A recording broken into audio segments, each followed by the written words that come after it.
वर्चस्विनी हैरानी के साथ कहती है, क्या? डायना हामी भरती है। हाँ मैम, मैंने तो पुलिस स्टेशन में भी रिपोर्ट लिखवाई थी, पर पुलिस भी देविका, रविंद्र और उनकी बच्ची को ढूंढ नहीं पाई। वो लोग कहां पर गायब हो गए, किसी को कुछ पता नहीं चला। चटर्जी कुछ सोचते हुए कहता है, तुमने देविका को आखिरी बार कब देखा था? डायना जवाब देती है, नामकरण के ही दिन मैंने उसे आखिरी बार देखा था। कार्यक्रम के आखिरी मेहमान के जाने तक मैं उसी के साथ थी, पर फिर मुझे कुछ अर्जेंट काम आ गया, इसलिए मुझे वहां से निकलना पड़ा दूसरे शहर जाने के लिए। वर्चस्विनी डायना पर शक करते हुए पूछती है, क्या कहा? दूसरे शहर जाने के लिए? तुम्हें ऐसा क्या अर्जेंट काम आ गया कि रात ही रात दूसरे शहर जाना पड़ा? डायना बात को छुपाते हुए कहती है, वो कुछ पर्सनल काम था मैम, इस बारे में मैं आपको कुछ नहीं बता सकती। वैसे भी उस बात का केस से कुछ लेना देना नहीं है। वर्चस्विनी और चटर्जी दोनों खामोश रहते हैं।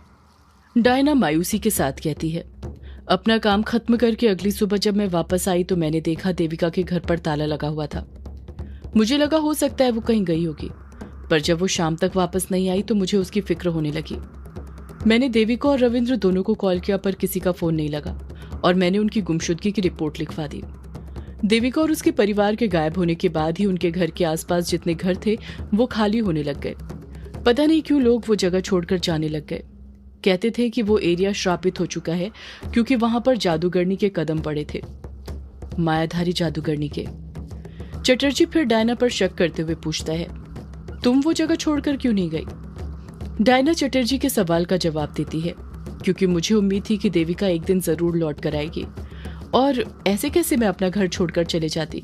वो मेरा पुश्तैनी घर था, बरसों से हम वहीं पर थे। चटर्जी डायना से पूछता है, ये भी तो हो सकता है कि देविका और रविंद्र अपने किसी रिश्तेदार के यहाँ चले गए हों। डायना जवाब देती है, उनका इस पूरी दुनिया में एक दूसरे के सिवा कोई नहीं था, वो दोनों अनाथ थे। चटर्जी खामोश हो जाता है। डायना के जवाब ने उसकी बोलती बंद कर दी थी। वर्चस्विनी के दिमाग में न जाने क्या आता है। वो आहिस्ते से डायना से पूछती है, नामकरण के दिन देविका ने अपनी बेटी का नाम क्या रखा था? डायना जवाब देती है, जैसा कि मैंने आपको बताया था, देविका प्रेगनेंसी के वक्त बहुत आस्तिक हो गई थी। टैरो कार्ड रीडर होने के साथ उसे नक्षत्रों का भी अच्छा ज्ञान था। उसकी बेटी का जन्म पुष्य नक्षत्र की रात को हुआ था और उसने मुझे बताया था कि पुष्य नक्षत्र को सबसे अधिक शुभ माना जाता है। 27 नक्षत्रों में यह 8वां नक्षत्र है, जिसे नक्षत्रों का राजा भी कहा जाता है। शनिदेव इस नक्षत्र के स्वामी हैं और पुष्य नक्षत्र में जन्मे बच्चे सर्वगुण संपन्न और भाग्यशाली होते हैं। इस नक्षत्र में जन्म लेने वाले बच्चे दूसरों की भलाई के लिए हमेशा तत्पर रहते हैं। वर्चस्विनी चिढ़ते हुए कहती है, डायना, मुझे पुष्य नक्षत्र के बारे में नहीं जानना, देविका की बच्ची का नाम बताओ। डायना हड़बड़ाहट के साथ कहती है, हाँ बताती हूँ मैम, वो देविका के साथ रही हूँ ना, तो उसकी तरह आदत हो गई है चीजों को डिटेल्स में बताने की, और शास्त्रों से जुड़ी हुई चीजों को तो कुछ ज्यादा ही। वर्चस्विनी गुस्सा करते हुए कहती है, डायना, मैंने पूछा देविका की बेटी का क्या नाम है? चार्ली ने इतने गुस्से में वर्चस्विनी को पहले कभी नहीं देखा था।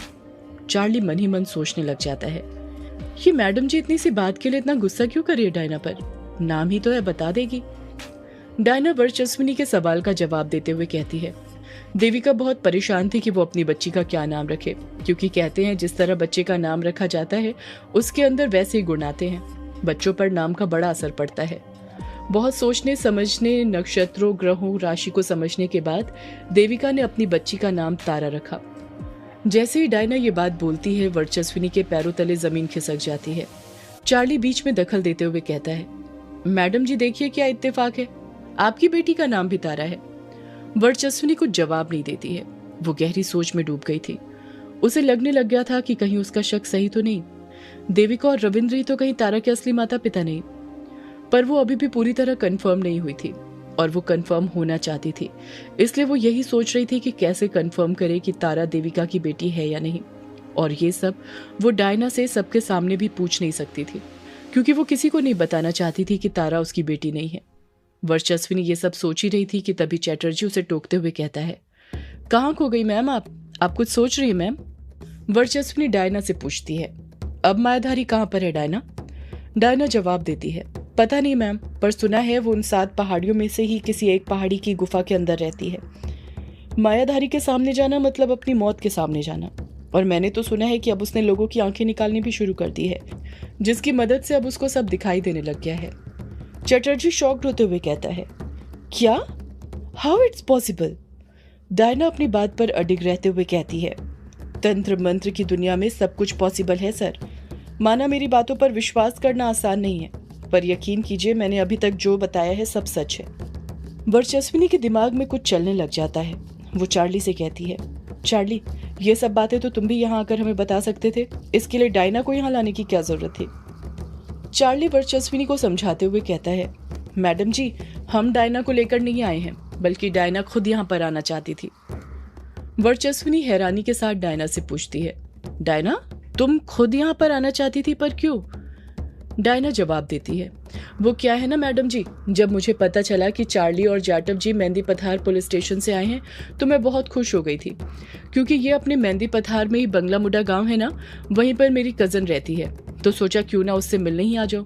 अच्छा मौका है, इसी बहाने उससे मिल भी लूंगी और आपको सब अच्छे से बता भी दूंगी। चार्ली जी कहाँ इतना कुछ बता पाते जितना मैंने आपको बताया? वर्चस्विनी डायना से पूछती है, हाँ वो तो है, बंगला मुडा गांव में कौन है तुम्हारी कजन? डायना खुश होते हुए कहती है, बिंदिया। वर्चस्विनी जी सब उसे प्यार से बिंदु बुलाते हैं। वर्चस्विनी बिंदु के बारे में याद करते हुए कहती है, बिंदु? कौन बिंदु?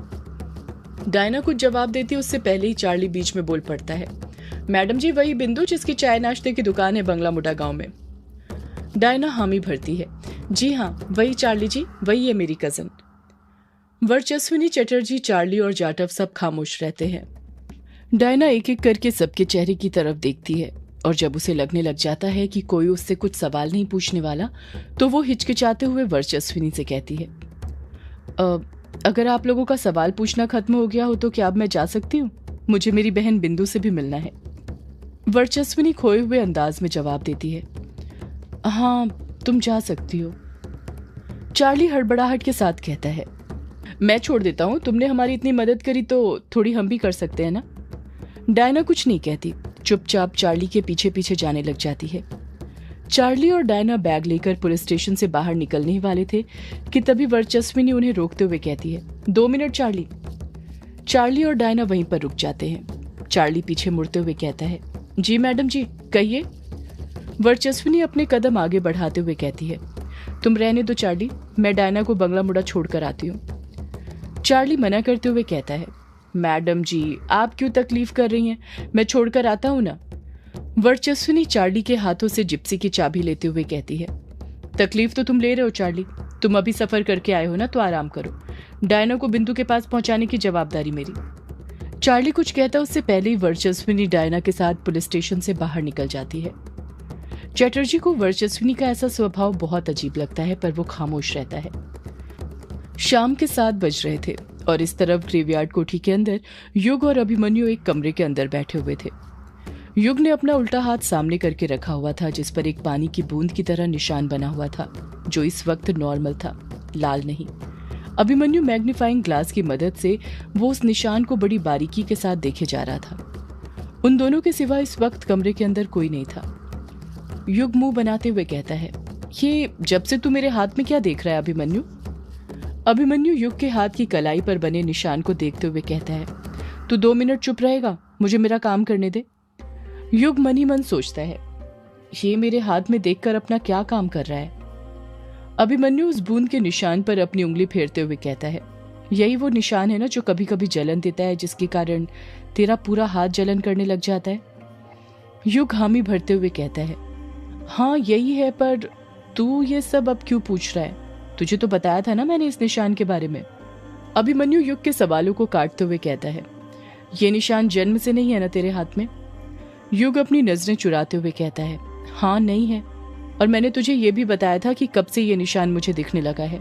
मुझे तो लगता है वही करने के बाद ये निशान मेरी कलाई के ऊपर बना है। अभिमन्यु युग की आंखों में देखते हुए कहता है, यू मीन संभोग? तूने यामिनी यानी यक्षिणी के साथ संभोग किया और ये निशान तेरे हाथ की कलाई पर बन गया। युग चुप रहता है और खामोशी के साथ अभिमन्यु को एकटक नजर से देखते हुए पूछता है, तुझे मेरी बातों पर यकीन है कि मैंने यक्षिणी के साथ? इतना कहकर युग चुप हो जाता है, पर अभिमन्यु समझ गया था कि युग आगे क्या कहना चाहता था। अभिमन्यु युग की भावनाओं को समझते हुए कहता है, हाँ युग, मुझे तेरी सारी बातों पर यकीन है, तेरी हर एक बात पर जो भी तूने मुझे बताई थी। युग नर्म लहजे के साथ कहता है, तू ही मेरा सच्चा दोस्त है यार, वरना कायर और कछुआ तो मेरी किसी बात पर यकीन नहीं करते। उन्हें तो विश्वास ही नहीं है कि मैं कभी यामिनी से मिला भी था। अभिमन्यु युग की आंखों में देखते हुए कहता है, पर मुझे है, क्योंकि मैं दोस्त नहीं भाई हूं तेरा, और मैं अपने भाई को कुछ नहीं होने दूंगा। युग कुछ घबराते हुए कहता है, तू ऐसा क्यों बोल रहा है अभिमन्यु? अभिमन्यु युग के सवालों को इग्नोर करते हुए उसके निशान पर अपना ध्यान लगाते रहता है। युग अभिमन्यु पर दबाव बनाते हुए पूछता है, बोल अभिमन्यु, तूने ऐसा क्यों बोला? यार मुझे अब डर लग रहा है। अभिमन्यु युग का हाथ थामते हुए कहता है, डर मत यार, मैं हूं ना, देखना ये निशान भी चले जाएगा। युग अपने हाथ के निशान को देखते हुए कहता है, पर यह निशान है किस चीज का और कैसे जाएगा? अभिमन्यु ना में अपना सिर हिलाते हुए कहता है, अभी मुझे कुछ नहीं पता, पर देखना जल्द से जल्द मैं इस निशान के बारे में पता लगा लूंगा, और ये भी कि यह निशान कैसे जाएगा। युग अभिमन्यु बातें ही कर रहे थे कि तभी वहां पर शालिनी आ जाती है। शालिनी ने काला सूट पहना हुआ था और उसके बाल गीले थे, जिससे अभी भी पानी झड़ रहा था। उसे देखकर साफ नजर आ रहा था कि वो अभी अभी नहा कर आई है। जैसे ही शालिनी की युग और अभिमन्यु पर नजर पड़ती है, वो अपनी आंखें बड़ी करते हुए कहती है, ये आप दोनों क्या कर रहे हो? शालिनी को वहां पर अचानक से देखकर अभिमन्यु घबरा जाता है। अभिमन्यु जल्दी में हड़बड़ाहट के साथ कहता है, कुछ नहीं, कुछ भी तो नहीं कर रहे हम। शालिनी अभिमन्यु पर शक करते हुए पूछती है, अब हाथ में मैग्नीफाइंग ग्लास लेकर कुछ तो कर रहे होगे ना अभिमन्यु? तुम सच सच बताओ क्या कर रहे थे? अभिमन्यु जल्दी से कोई सा बहाना सोचकर कहता है, वो मैं युग का हाथ देख रहा था। शालिनी अभिमन्यु को घूरते हुए कहती है, तुम कब से ज्योतिषी बन गए अभिमन्यु? अभिमन्यु अपने चेहरे पर झूठी मुस्कान लाते हुए कहता है, बस अभी से ही, आज से ये बिजनेस शुरू किया है, अच्छा है ना? शालिनी कुछ जवाब नहीं देती है।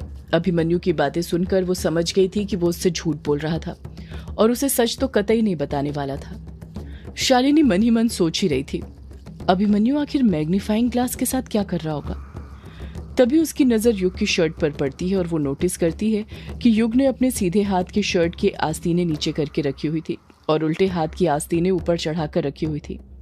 शालिनी समझ जाती है कुछ न कुछ अभिमन्यु के दिमाग में जरूर चल रहा था। तभी शालिनी की नजर युग के उल्टे हाथ की कलाई पर बने पानी की बूंद की तरह के निशान पर पड़ती है। शालिनी मन ही मन सोचने लग जाती है, कहीं अभिमन्यु अब इस निशान के बारे में पता करने तो नहीं बैठ गया। अगर ऐसा है तो मुझे किसी भी कीमत पर अभिमन्यु को इस निशान के बारे में पता करने से रोकना होगा। अगर अभिमन्यु को इस निशान के बारे में पता चल गया तो उसको मेरे बारे में भी सब पता चल जाएगा। फिर मैं कभी अपने मकसद में कामयाब नहीं हो पाऊंगी।